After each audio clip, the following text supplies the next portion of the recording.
ಹಾಕೋಣ. ಆಮ್ಲದಲ್ಲಿ ಹಾಕಿದಾಗ ಯಾವ ರೀತಿ ಬದಲಾವಣೆ ಬರುತ್ತದೆ ಅನ್ನೋದ್ರ ಬಗ್ಗೆ ತಿಳಿದುಕೊಳ್ಳೋಣ.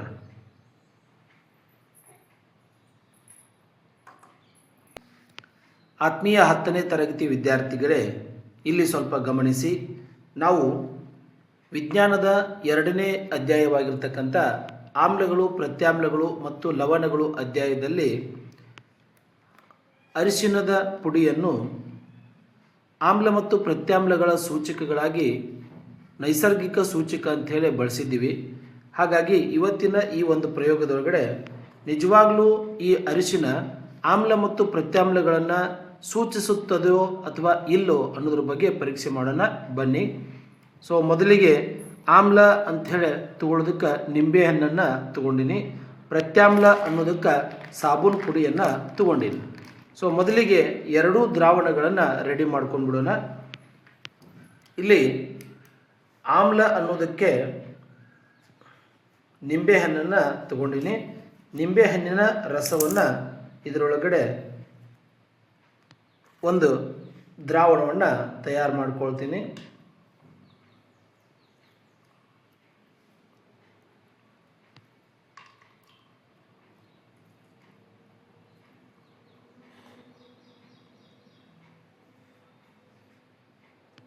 ಇದಕ್ಕೆ ಸ್ವಲ್ಪ ನೀರನ್ನು ಹಾಕ್ಕೊಳ್ಳೋಣ.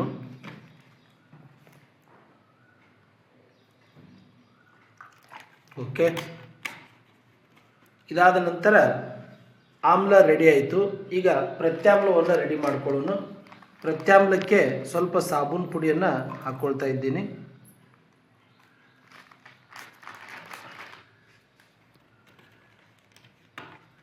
ಇದಕ್ಕೆ ಸ್ವಲ್ಪ ನೀರನ್ನು ಹಾಕ್ಕೊಳ್ಳೋಣ.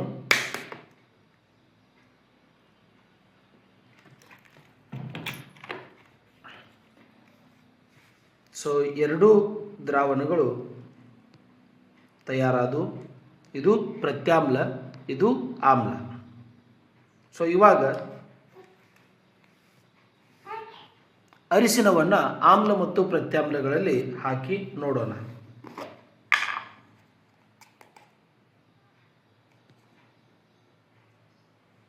ಈಗ ಆಮ್ಲದಲ್ಲಿ ನೋಡಿ ಮಕ್ಕಳೇ, ಆಮ್ಲದಲ್ಲಿ ಹಾಕಿದಾಗ ಯಾವುದೇ ಬದಲಾವಣೆಯಾಗದೆ ಕೇವಲ ಹಳದಿ ಬಣ್ಣದ ಬಣ್ಣ ಮಾತ್ರ ಉಳಿದಿದೆ. ಹಾಗಾದರೆ ಈಗ ಎರಡನೇ ದ್ರಾವಣವಾಗಿರ್ತಕ್ಕಂಥ ಪ್ರತ್ಯಾಮ್ಲದಲ್ಲಿ ಯಾವ ರೀತಿ ಬದಲಾವಣೆ ಆಗುತ್ತದೆ ಅನ್ನೋದ್ರ ಬಗ್ಗೆ ನೋಡೋಣ.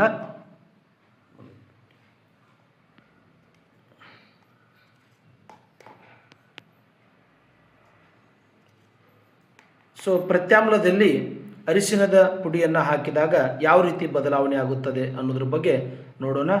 ಸೊ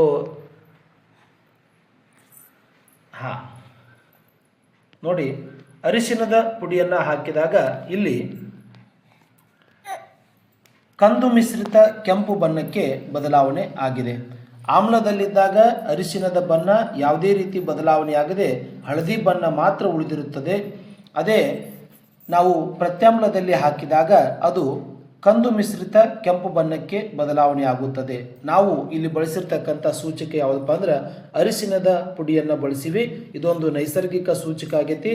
ಆಮ್ಲ ಮತ್ತು ಪ್ರತ್ಯಾಮ್ಲ ಯಾವುದು ಅಂಥೇಳಿ ಪರೀಕ್ಷೆ ಮಾಡೋದಕ್ಕೋಸ್ಕರ ನಾವು ಅರಿಶಿಣದ ಪುಡಿಯನ್ನು ಬಳಸಿದ್ದೇವೆ.